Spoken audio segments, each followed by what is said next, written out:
Cidinha da Silva, que vai refletir sobre autoria, autonomia e resistência no mercado editorial.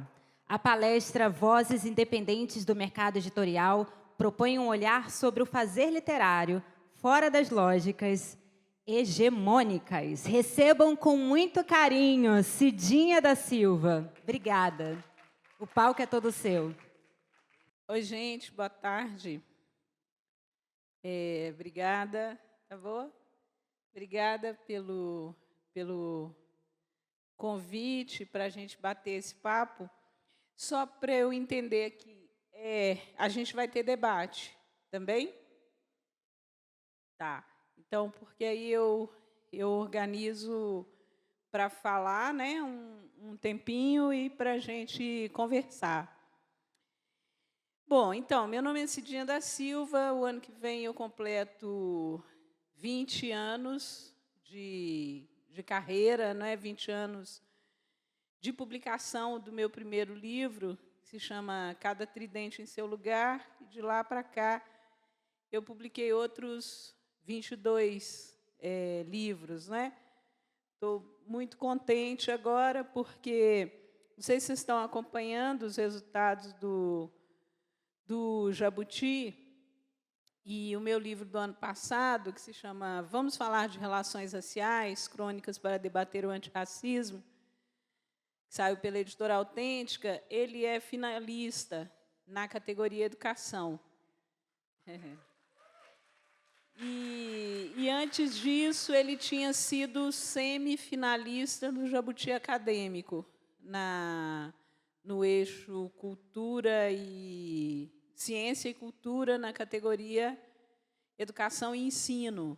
Então, nos dois, né, prêmios Jabuti desse ano, isso está me deixando muito contente.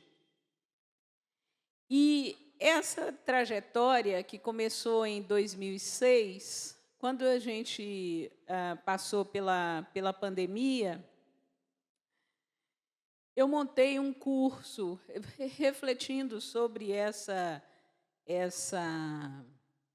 trajetória, também como uma possibilidade de trabalhar de maneira remota e conseguir me manter. Eu montei um curso chamado Vozes Independentes no Mercado Editorial, do qual eu dei umas 20 edições, né, poucas presenciais, umas 3 ou 4, e o restante foram edições remotas que atingiram muita gente.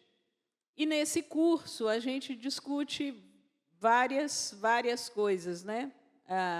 Começando pela pergunta por que publicar, né? Para quem quer publicar, por que publicar? O que você imagina? Que trajetória que você deseja que o livro faça? Como é que você imagina que o livro vá circular, né? E essa pergunta ela é necessária porque uma parte muito grande das pessoas só quer publicar, não sabe para quê, não é? E aí eu até brinco com as pessoas perguntando: será que você quer fazer aquele negócio que todo mundo tem que nascer, crescer, ter um filho, plantar uma árvore e escrever um livro? Não tem um negócio assim? E aí eu sempre pergunto para as pessoas se esse é o desejo delas, né? E então a gente começa com essa pergunta e passa por várias outras coisas do mercado editorial, né? Pensando o mercado propriamente, a inserção de autoras e autores como trabalhadores, porque é isso o que a gente é. Eu, pelo menos, é assim que me entendo, como uma trabalhadora cuja ferramenta principal é a palavra, né? A gente desconstrói algumas noções, como a de inspiração, como alguma coisa que você está parada, ela entra pelo centro da sua cabeça e, a partir dali, você cria, você escreve, né? Então, a gente desconstrói essas noções e trabalha muito com uma ideia que se desenvolveu aqui na América Latina, nos anos 90, a partir de encontros de escritores, de mediadores de leitura na Colômbia, que é a ideia de bibliodiversidade. Ou seja, é a adaptação do conceito de biodiversidade para o mundo do livro, não é?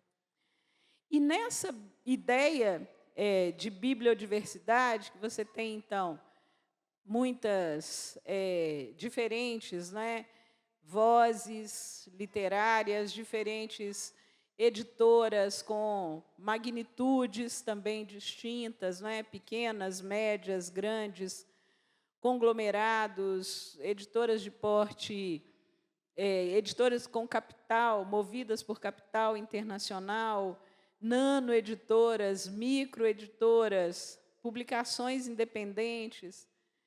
A gente vai vendo, então, como é que as autorias dissidentes, né, estão se movimentando nesse cenário. No Brasil, a gente tem tido um fenômeno recente, nos últimos 10 anos, que é o que a gente nunca tinha visto antes, né? De grandes escritores e escritoras negros inseridos no mercado. A gente tem grandes nomes, como Machado de Assis, que estava muito inserido no mercado na época dele, Lima Barreto, que é seu contemporâneo e que não conseguiu se inserir no mercado, que sempre andou pelas bordas, né? Aquele que tentou, durante seis vezes, ser aceito na Academia Brasileira de Letras, não conseguiu. Não é? Nomes que foram utilizados pelo mercado num determinado período, como Carolina Maria de Jesus. Não é? E hoje a gente tem alguns nomes que aparecem todo o tempo, nomes de autoras e autores negros, e que estão muito consolidados no mercado, para além da qualidade do seu trabalho, etc., mas estou falando especificamente desse aspecto de circulação no mercado. Não é? Então, temos, nesses ícones, né, que eu considero assim, duas mulheres negras, que são Ana Maria Gonçalves e Conceição Evaristo, e dois homens negros, um afro-indígena, que é o Itamar Vieira Júnior, e outro homem negro, que é o Jefferson Tenório. E, em torno deles, vários outros nomes que têm ganhado prêmios importantes, prêmios literários importantes, e os prêmios são sempre coisas que catapultam a carreira da gente. Né? Então, tivemos, no ano passado, por exemplo, a Luciane Aparecida, que é uma escritora do interior da Bahia, que ganhou o Prêmio São Paulo na categoria de romances de pessoa que já havia publicado outros romances, e a Eliane Marques, que ganhou o romance da Luciane, é o Mata Doce, que saiu pela Companhia das Letras, e a Eliane Marques, que é uma escritora do Rio Grande do Sul, que publicou um livro chamado Louças de Família, que saiu pela Editora Autêntica, e ela ganhou o romance de estreia. E, afora esses nomes, a gente tem outros nomes também importantes no mercado, em editoras significativas, né? Como a Lília Guerra, que é uma romancista que publica pela Todavia, a Tayasmin Ormati, que é que ainda não está publicando por editoras consideradas grandes, né? Ela publica por uma editora do Sul e publica pela Diadorim, que é do Rio Grande do Sul e de São Paulo.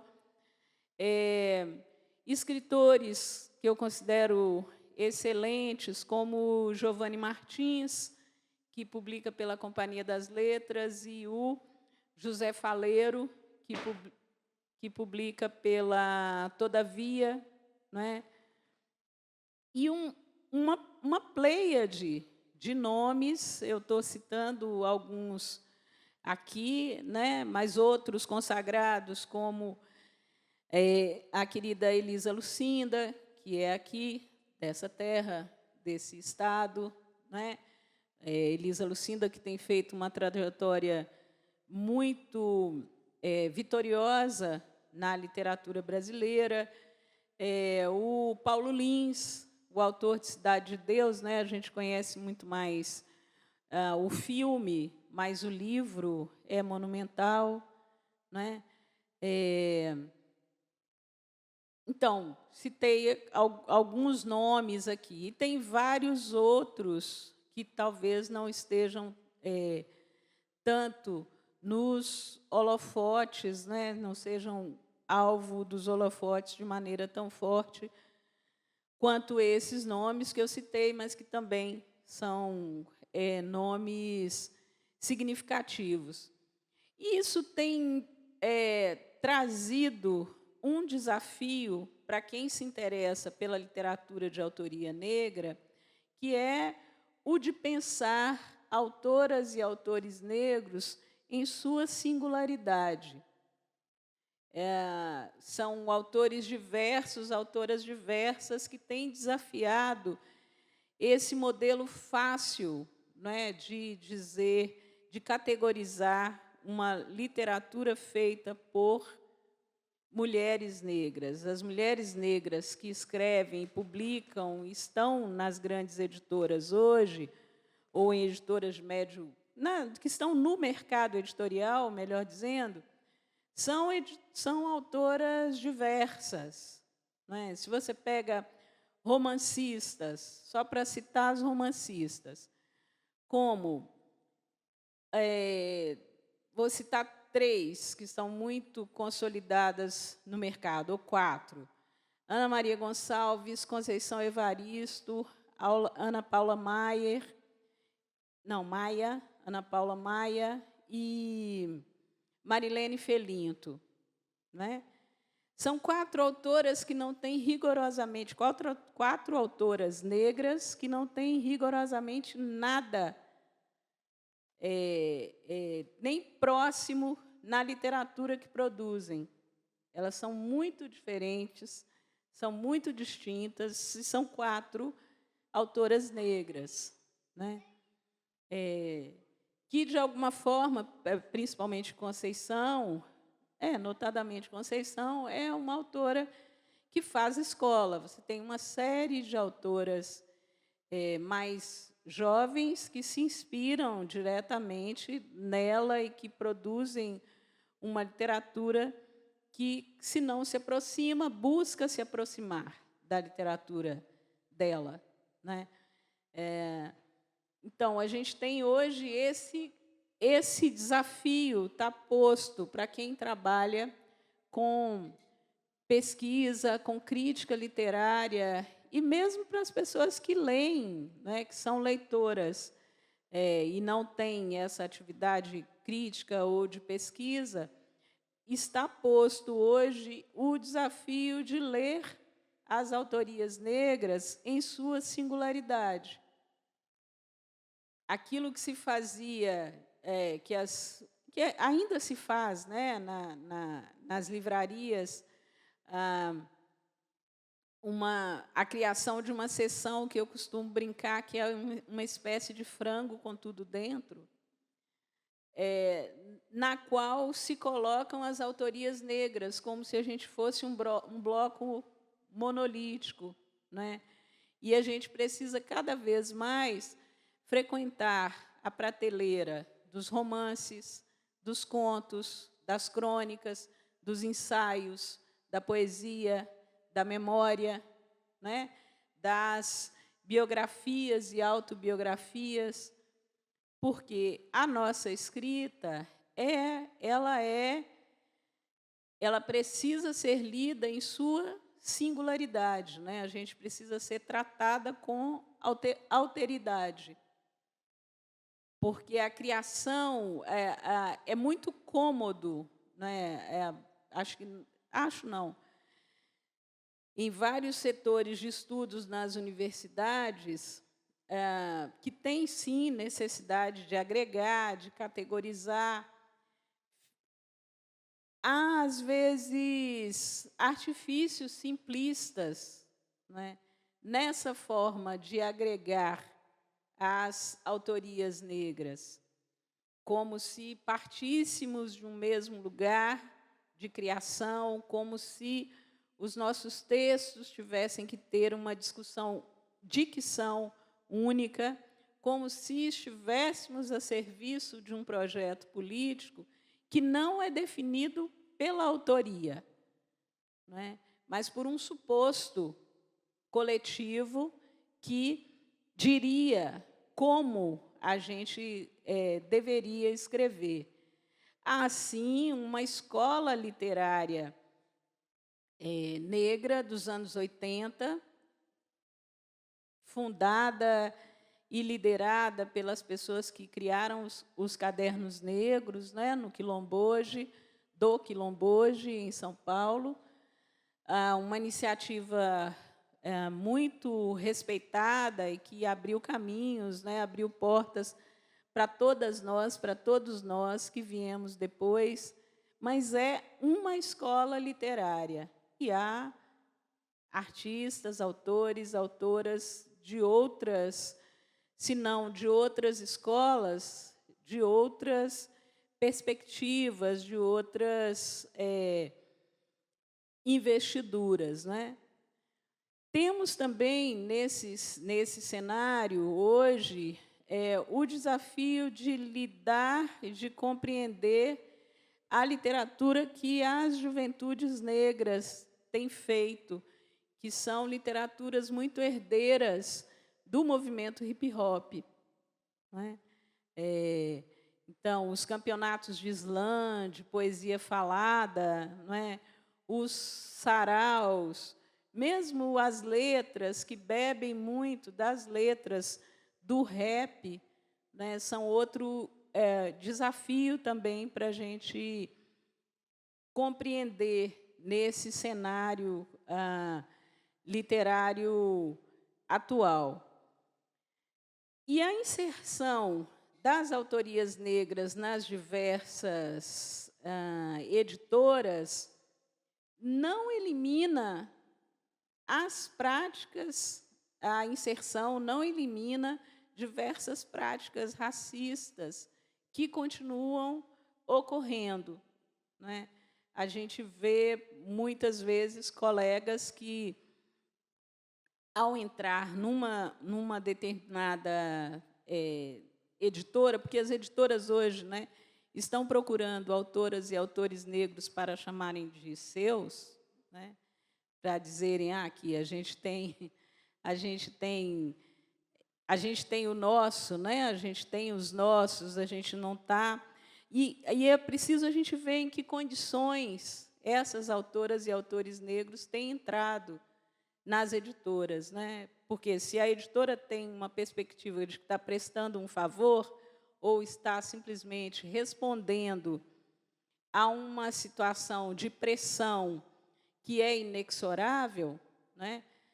Você tem editoras que são, hoje, de capital internacional e que têm uma pressão das matrizes, que têm políticas de ação afirmativa sérias, e essas editoras têm que seguir essa mesma política que é adotada nas matrizes, tem que adotar aqui, então tem que ter autoras e autores negros, né? A nossa questão é quem é que vai ficar?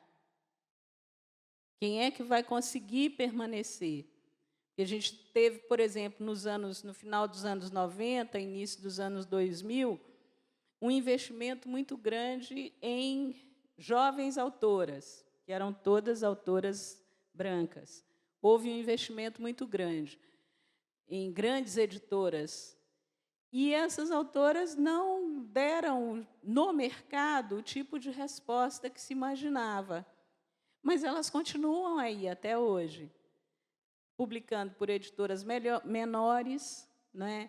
E muitas delas professoras em universidades, fazem crítica literária, fazem curadoria de eventos literários, fazem crítica, como eu já disse, trabalham em editoras, são juradas, vivo encontrando com elas, são juradas de concurso, compõem o júri de concursos literários. Quando a gente compõe o júri de concursos literários, a gente está legitimando determinados fazeres, determinados entendimentos do que é literatura, não é isso? E, então, essas pessoas conseguiram. Há alternativas para elas que não serem o grande sucesso que imaginou-se que elas seriam, né? Eu fico muito atenta com o que acontece ou com o que acontecerá conosco, né? Com o boom de escritoras negras que têm sido publicadas e buscadas pelas editoras maiores, né? O que vai acontecer conosco. Eu estou fazendo bem esse recorte aqui em autoras e autores negros, não estou falando de autoras e autores indígenas. Tem a nossa colega, minha amiga querida Márcia Cambeba, que vai, em algum momento aqui da programação, aprofundar esse tema, e ela, de fato, tem propriedade para fazer isso, né? Essas coisas todas que eu estou dizendo, gente, eu estou falando como uma escritora que está muito atenta ao mercado, não é campo de pesquisa, principalmente de pesquisa acadêmica minha, né? É esse olhar atento e crítico ao mercado de alguém que participa dele, que acho muito importante que a gente tenha esse olhar para não ter ilusões. O meu livro mais recente se chama Só Bato em Cachorro Grande, do meu tamanho ou maior, 81 lições do método Sueli Carneiro, não sei se vocês já viram. É esse livro aqui. E uma das lições mais importantes desse livro é não ter ilusões, não alimentar ilusões, que eu exerço todos os dias da minha vida, né? Esse é um livro que eu escrevi a partir do meu aprendizado de 39 anos com a Sueli Carneiro. Ela é uma pessoa que eu conheci muito jovem, jovenzinha, saindo da adolescência, e aprendi muito com ela, aprendo muito com ela, e transformei em 81 lições o mais substantivo desse aprendizado.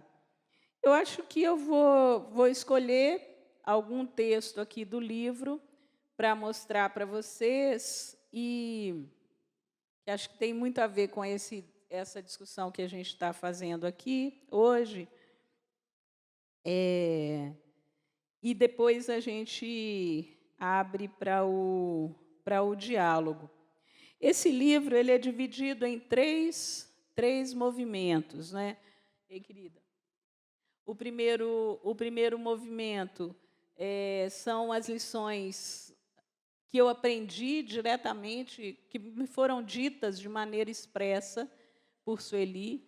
Faça assim, não faça desse jeito, faça desse outro, isso aqui está errado. O segundo movimento são as lições que eu aprendi pela observação, pelo exemplo. E o terceiro são as lições que eu chamo do tempo espiralar, inspiradas, obviamente, em Leda Maria Martins, que é quem cunhou esse conceito, né, do tempo espiralar, que são coisas que eu aprendi e que eu não tinha consciência de que as tinha aprendido com Sueli, e só mais velha, só na maturidade, que eu me dei conta de que foi ela que me ensinou. Então, eu vou mostrar aqui a lição 35, que se chama Para Nós, as coisas demoram mais, o caminho é mais lento. O pronome nós, aqui nesta lição, refere-se às jogadoras do jogo duro, a gente insurgente de qualquer idade ou geração que não se utiliza de rapapés, beijamão e saramaleques. De Lima Barreto a Carolina de Jesus, de Sueli Carneiro a Mano Brown. Quem age dessa forma terá no horizonte um caminho mais longo a percorrer. No campo das artes, por exemplo, penso de maneira recorrente nas artistas negras sem lastro econômico que lhes garanta o tempo da fruição, acarretando lentidão na caminhada. Em conversas recentes, Sueli me advertiu a respeito da fala inócua sobre a necessidade de a esquerda mudar os métodos de comunicação para abraçar os grandes públicos da direita. Abre aspas. A esquerda não vai atingir esse público, tanto porque ele não quer ouvi-la, quanto porque os métodos que a direita usa para gritar nunca serão os da esquerda, e se forem, ela deixará de ser esquerda.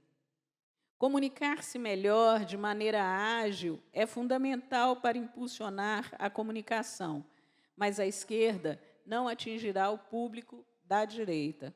Fecha aspas. Outra reflexão recorrente dessa lição é a facilitação de mobilidade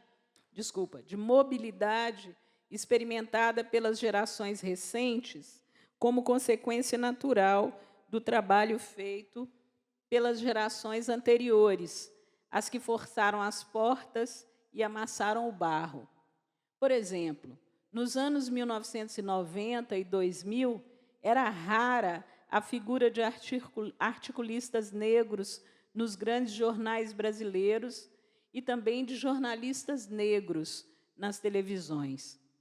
O cenário tem mudado, os números têm aumentado desde 2010 e algumas situações estão medianamente consolidadas, ou seja, troca-se uma pessoa negra por outra. Alternam-se sujeitos negros naquele cercadinho, ou mantém-se um percentual de negros, como ocorre no jornalismo da Folha de São Paulo e da Rede Globo. Nesses espaços, resultantes da ação política histórica, é patente a tendência de que pessoas mais velhas sejam substituídas por profissionais mais jovens que, dentro de algum tempo, também serão descartáveis. É a roleta russa geracional.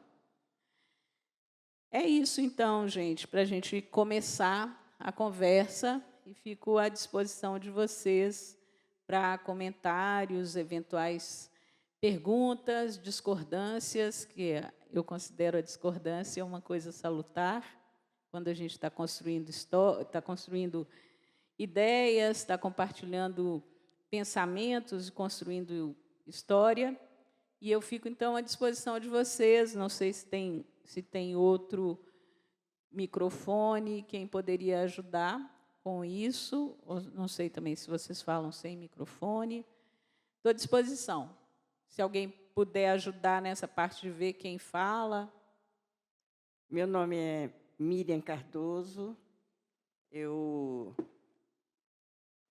conheço, né, Cidinha mais pelas escritas dela do que pessoalmente ter convivido, né? Eu sou daqui do Espírito Santo, militante do movimento negro, e eu quero saber, eu acompanhei muito a Quilomboje, né?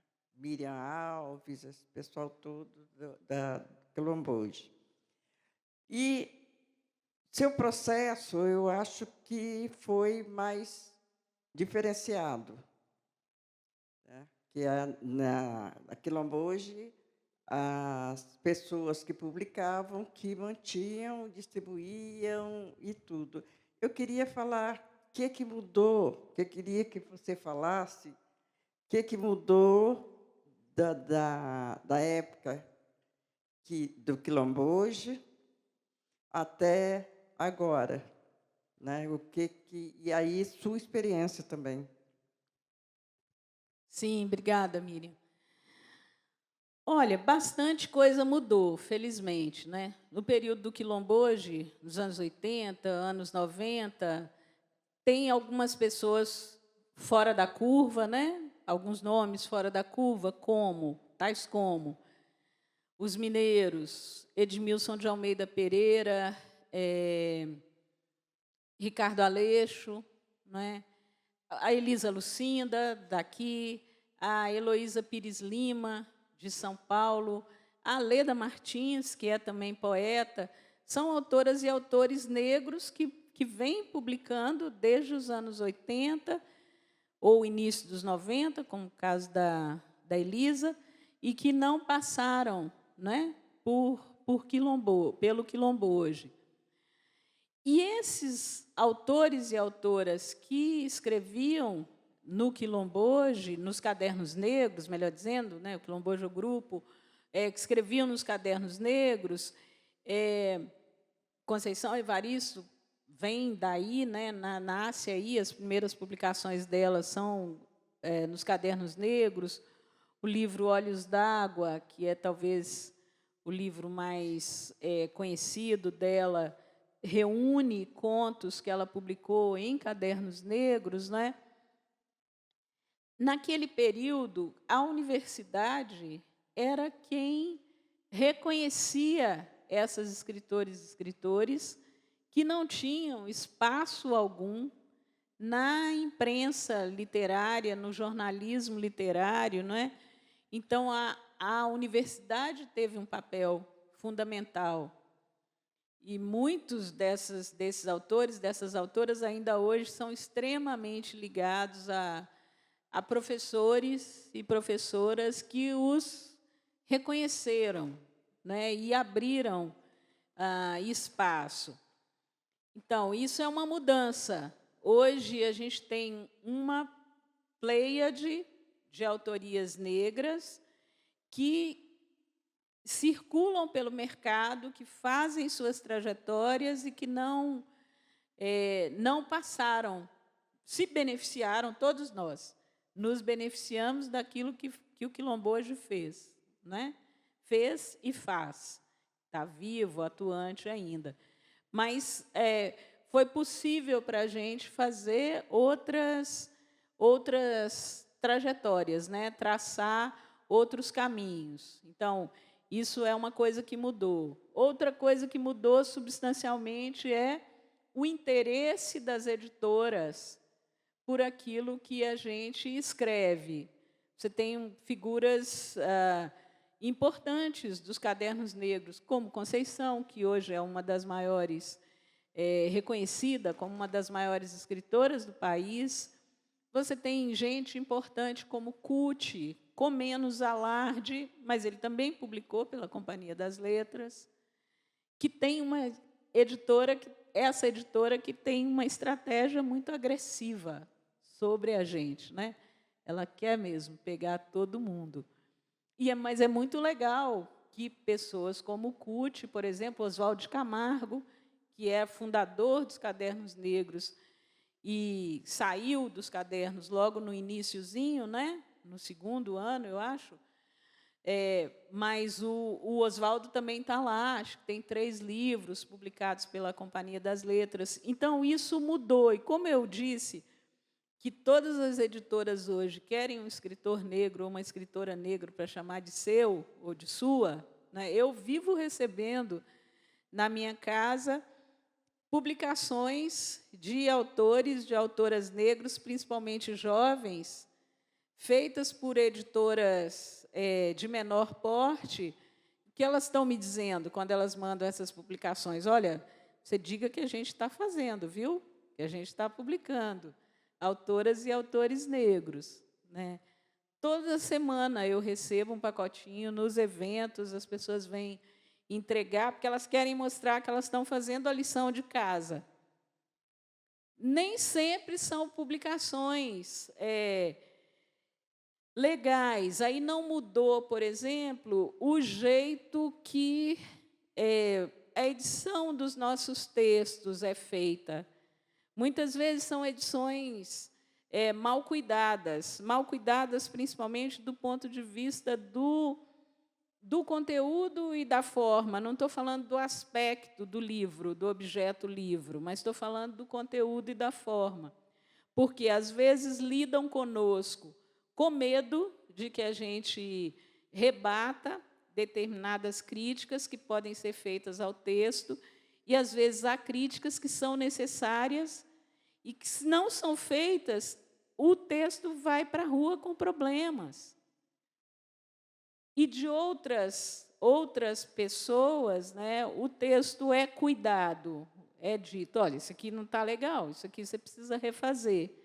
Que é do jogo, a gente precisa refazer as coisas, não existe escrita sem que se refaça. Mas como o que eles querem é só publicar, é só dizer que tem autora negra, que tem autor negro, pode sair de qualquer jeito, né? Então, isso não mudou. Isso eu vejo muito em diversas publicações.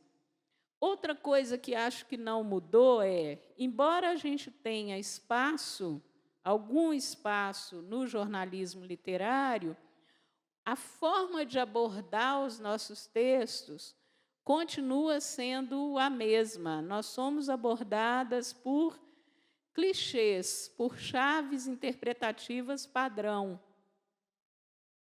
O nosso texto é lido sem criatividade. Eu me canso de ser entrevistada por pessoas que, às vezes, eu crio, sim, constrangimento, porque a pessoa não leu o que eu escrevi. Ela acha que eu sou uma escritora negra, então ela tem perguntas clichê que ela acha que serviriam para todas as escritoras negras e me fazem essas perguntas. E não, gente, são 23 livros, dá para ter lido 1, 2, pelo menos para preparar para a entrevista, né? Então, acho que isso é uma coisa que não mudou. O racismo, como a gente sabe, né, Miriam, ele é camaleônico. Ele é mutante. Então, ele vai adquirindo roupagens novas, de acordo com a novidade das situações, para manter as coisas como sempre foram, nos lugares que sempre estiveram, né? Por isso, essa lição básica do método Sueli Carneiro, não alimente ilusões. Porque, se a gente alimenta ilusões, a gente acha que as coisas mudaram e que o jogo está ganho. Para nós, para quem é alvo de racismo, o jogo nunca está ganho. Nunca. A gente pode perder ao virar a esquina, né? Ao dobrar a primeira esquina, a gente pode perder aquilo que a gente achava que era conquista e que estava consolidado. Com coisas maiores, mais consolidadas, acontece isso, haja vista o golpe que vem se enraizando no Brasil desde 2016, desde a derrubada da presidenta Dilma, né? Então, a gente tem que... A gente tem que atentar, né, para essas formas mutantes do racismo que dão, às vezes, a impressão de que a gente está conquistando coisas e que essas conquistas estão garantidas, né? Essas conquistas estão consolidadas, mas não estão, nunca estão. Só estariam se o racismo fosse derrubado. Enquanto ele continuar operando, a gente pode perder aquilo que a gente conquistou ao longo de décadas num sopro. Virando a esquina, a gente pode perder. E aí tinha uma outra parte da pergunta que era como eu fiz. Bom, eu eu sempre pensei nessa perspectiva do mercado, de entender o mercado, né? E aí fiz um projeto mesmo, né? O que eu chamo, nesse curso que eu dou, de plano de voo, que é ir pensando a cada publicação o que eu queria, onde eu queria chegar, e pensando as alternativas. Eu queria que meu livro chegasse, que as pessoas tivessem o meu livro. Só que eu estava em editoras que não distribuíam bem. Aí eu fazia o quê? Eu levava o livro. Até antes da pandemia, num evento como esse aqui, vocês me veriam chegar com a minha malinha de livros, para que, se vocês quisessem comprar. Hoje, como os livros estão em editoras que distribuem melhor, eu já não preciso fazer tanto isso, né? Então, vocês podem, se interessarem, por exemplo, pelo Meu Cachorro Grande, que é esse livro aqui que eu já mostrei para vocês, ou pelo Vamos Falar de Relações Raciais, que estão em editoras grandes. Esse aqui está na Record, esse aqui está na Autêntica. Vocês conseguem, pedindo na livraria, né? Vocês conseguem o livro, mesmo que ele não esteja na livraria, a livraria tem como pedir para o distribuidor ou para a editora, e vocês conseguirão o livro. Então, eu acho que eu desde o princípio, tinha essa noção, ou pelo menos eu buscava construir os caminhos para chegar nos lugares que eu queria chegar, né? E aí isso faz com que hoje, por exemplo, eu tenha mais de 370 mil exemplares desses meus 23 livros em circulação. E muitas centenas, né, ou milhares desses livros foram adquiridos em políticas públicas de formação de acervo. Então, eu entendi como é que isso funcionava, né? E hoje é algo que eu negocio com as editoras, né? Eu pergunto, uma editora me procura e eu pergunto: o que vocês oferecem? Vocês participam de editais de formação de acervo? Quero saber se a editora aprova, se consegue aprovar livros. Então, foi esse passo a passo, assim, de passo a passo, não nesse sentido hoje dos coachings, né? De entregar uma fórmula para as pessoas, mas passo a passo no sentido antigo de caminhar, um passo depois outro, um passo depois outro. E nesse caminhar, nessa troca de passos, ir entendendo como as coisas funcionam, não é?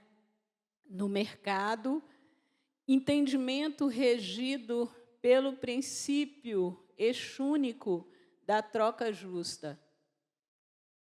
Então, se eu acho que o meu trabalho tem qualidade, eu não aceito para ele menos do que ele merece, e vou buscar as coisas grandes que eu acho que ele merece, né? E tem outras pessoas que fazem, né, trajetórias muito interessantes, mas no mercado, pessoas negras, no mercado editorial. Mas como a gente tem um olhar muito focado ainda para os anos 80 e para o modelo criado, né, pelo Quilomboje, pelos Cadernos Negros, às vezes a gente não vê esses pontos, né, que são fora da curva, mas que tem vários. E tudo acaba, como eu li essa lição aqui, acaba demorando mais, né, para a gente, para acontecer, para a gente se dar conta. Tem sido esse o nosso caminho duro. Oi, boa tarde. Eu sou Maria Ferreira. Cidinha, é um prazer te encontrar aqui no Espírito Santo. E gostei muito de te ouvir falar sobre a presença de autores negros, né, hoje em dia muito mais em evidência, mas eu também percebo uma tentativa de deslegitimação das nossas vozes, né? A gente teve recentemente um tema em alta, questionando, né, se a literatura negra é muito focada nessa temática racial e talvez despreocupada com a forma fosse mesmo literatura. Então, eu acho que quando a gente chega lá, e esse lá é sempre uma linha de chegada que, quando a gente chega, a linha muda, quando que há essa tentativa de deslegitimação das nossas vozes. De manhã, a gente teve uma mesa falando sobre memórias e falando muito sobre Conceição Evaristo também.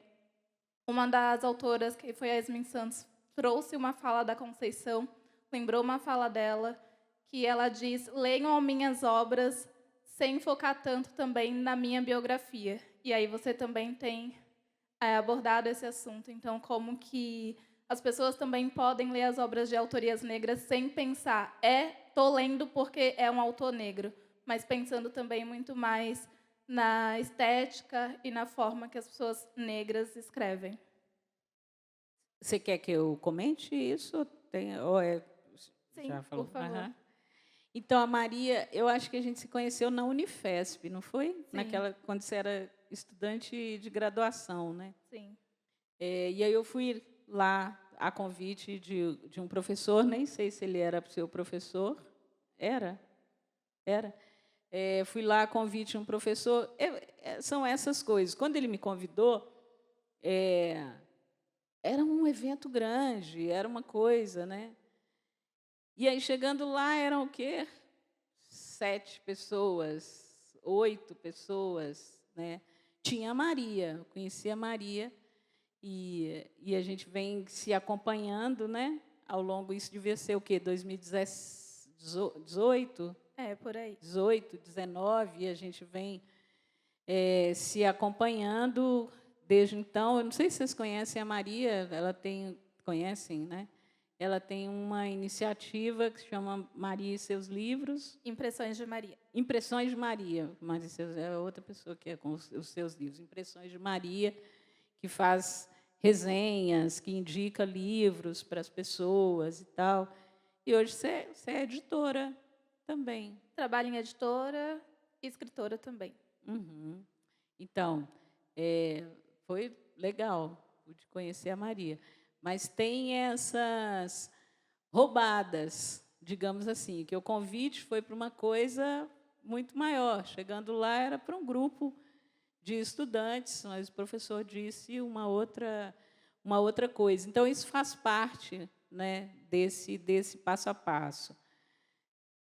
Ou desse um passo, depois outro passo, para não ficar parecendo o negócio dos coachings, dos coaches, da fórmula, né? Eu advogo isso desde sempre, né? Isso o quê?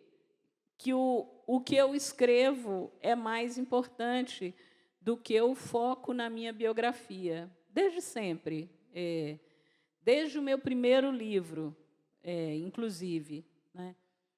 E conosco isso sempre acontece, de focarem na nossa biografia, porque é preciso buscar justificativas para o fato da gente ser escritora e para o que a gente escreve. O texto ele nunca vale por ele mesmo, né?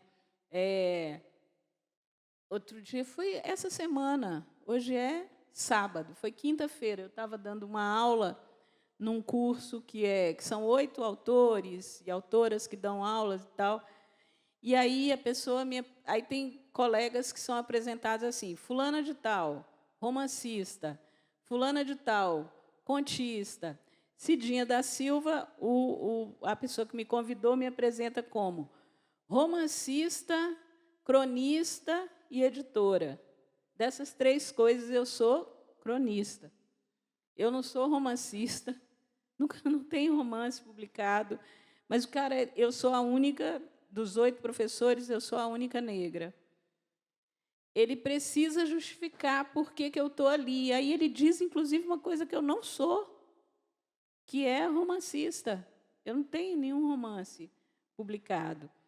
É essa história de que, para a gente estar nos lugares, é preciso que a gente tenha mais credenciais, né, do que as outras pessoas, né? E a gente gasta um tempo se insurgindo contra isso, né? Se contrapondo e tal.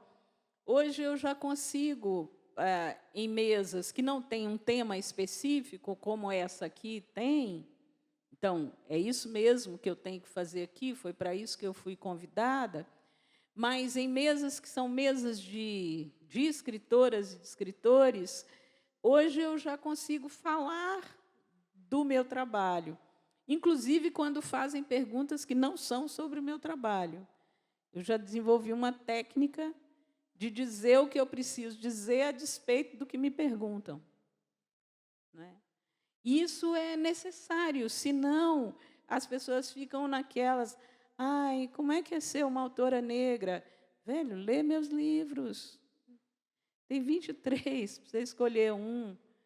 Quais foram as dificuldades que você passou? São essas as perguntas de sempre, que não são feitas para outros colegas, né? Para outras colegas. São perguntas específicas para a gente, como na condição de escritoras negras, né?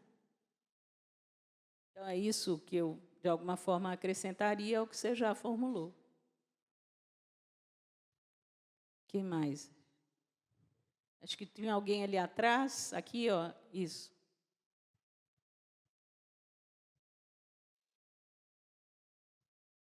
Boa tarde, meu nome é Yara.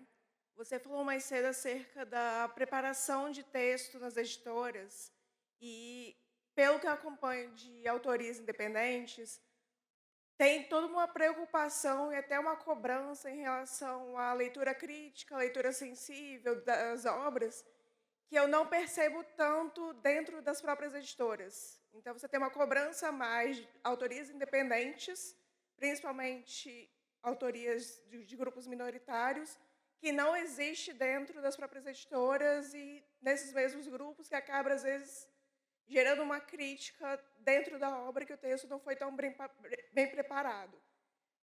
Como que você, como a pessoa que acompanha mais o mercado editorial, vê isso dentro do mercado e dos grupos de autorias negras, principalmente?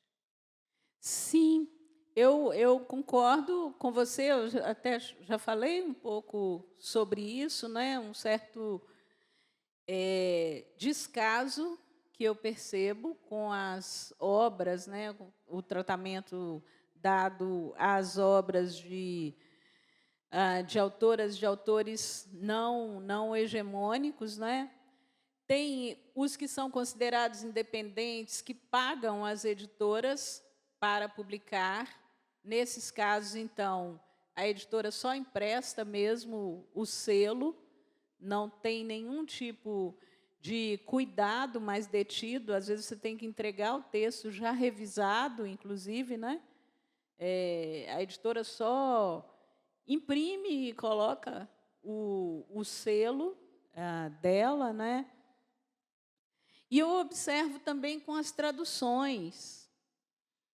Tem havido um movimento de trazer escritoras negras que até passam por, quando vivas, né, passam por alguns constrangimentos, porque às vezes são obras que foram publicadas em 1980, 82, 83, e 40 anos depois elas são traduzidas. Às vezes são a primeira obra daquela autora. Eu tive a oportunidade outro dia de perguntar isso para uma escritora de Camarões, a Leonora Miano, não sei se vocês a conhecem, que estava passando pelo Brasil. Eu fiz algumas coisas junto com ela, e uma pergunta que eu fiz a ela foi essa: como é que você se sente recebendo perguntas de um livro que você publicou há 35 anos? Ele está chegando no Brasil agora. Mas você escreveu há 35 anos, você era outra pessoa, muito mais jovem, com muito menos repertório, menos maturidade e tal. E aí ela deu uma resposta muito generosa, né? falando que, sim, ela tem paciência, porque as pessoas não a conheciam, estão conhecendo agora e tal. Mas, nesse movimento de trazer as escritoras, o trabalho das escritoras negras, né, que publicaram fora daqui, africanas, estadunidenses, às vezes a gente vê, outro dia mesmo, não vou citar aqui o nome do livro, mas de uma das autoras que mais têm sido publicadas aqui, e eu estava lendo o livro traduzido, né? E tinha coisas que eu via assim, que, para mim, ficou nítido que não tinha revisão da tradução, porque eram coisas que a revisão teria arrumado. Aí eu fui para os créditos, né, para ver se tinha revisão. De fato, não tinha. Tinha só a tradução, né? E é assim, tá, é uma escritora negra que escreveu, é uma tradutora negra, está resolvido. E aí você pega outros livros dessa mesma editora e tudo tem revisão. Tem o crédito lá de quem fez a tradução e de quem fez a revisão da tradução, né? E aí o que eu faço eu tinha uma amiga que ia publicar por essa editora, eu disse, não publica não, porque se eles trataram assim a autora X, que é de fora, imagine como vão tratar você. E ela desistiu mesmo de publicar lá, porque era o que eu podia fazer, porque era uma coisa de muito descaso. É como a gente, né, que escreve e a gente erra. Às vezes, quantas vezes a gente está escrevendo e deixa um personagem sumir? Aí, quem faz a leitura crítica do texto dentro da editora tem que mostrar para a gente. Fala, cadê o fulano? Ele sumiu. Aí você vai e refaz o texto. Às vezes, você mandou uma versão do texto, você teve um errinho lá de digitação, ou uma versão que não é. Outro dia, uma amiga publicou um livro, eu comentei o livro, não sei o que, ela, que bom que você gostou, porque eu esqueci 20 páginas. Ela mandou uma versão do livro para publicação na qual faltavam 20 páginas, que provavelmente não eram 20 páginas essenciais, né? Aquela versão estava revista, estava trabalhada por ela, mas ela queria a outra, que tinha as tais 20 páginas, mas ela perdeu, né? Então, precisa ter essa atenção que eu não percebo que ocorra conosco. Eu, sempre que posso, esse livro mesmo, O Cachorro Grande, eu contei com 6 revisores críticos, 4 amigas e 2 amigos cobaia, que eu entreguei o texto para eles e eles me ajudaram a tirar as gorduras, cortar as arestas, os excessos, né, que não deveriam ser publicados, né? Então, sempre que eu consigo, que eu tenho algum tempo, ou que o tema é muito delicado, aqui eu não tinha tempo, mas o tema era excessivamente delicado e eu não me sentia segura de simplesmente escrever e entregar para a editora revisar, justamente porque eu sei que a editora não vai me dar a resposta crítica que eu preciso. Porque dentro das editoras, muitas vezes até quando tem profissionais negros fazendo copydesk e tal, eu, por exemplo, passo por uma coisa que é a seguinte, eu aprendi português direitinho no ensino básico, que é o lugar que eu acho que a gente aprende português, é no ensino básico. Depois, com a leitura, você vai melhorando a sua habilidade de comunicação, oral e escrita. Mas estrutura da língua, a gente aprende na escola, no ensino básico. E eu acho que eu aprendi direitinho. Então, eu não costumo ter problemas estruturais no que eu escrevo. Tenho problemas de pontuação, tem uma coisa ou outra, às vezes, uma divisão de parágrafos que não está bem feita, coisas que são mais simples. Mas, volta e meia, eu pego gente que faz copydesk, que faz a preparação do texto, né? E que, talvez, querendo justificar o dinheiro que está ganhando para preparar o texto, que não tem problemas graves, inventa umas formulações de português que eu pergunto assim, mas onde é que se fala esse português? Em Goa?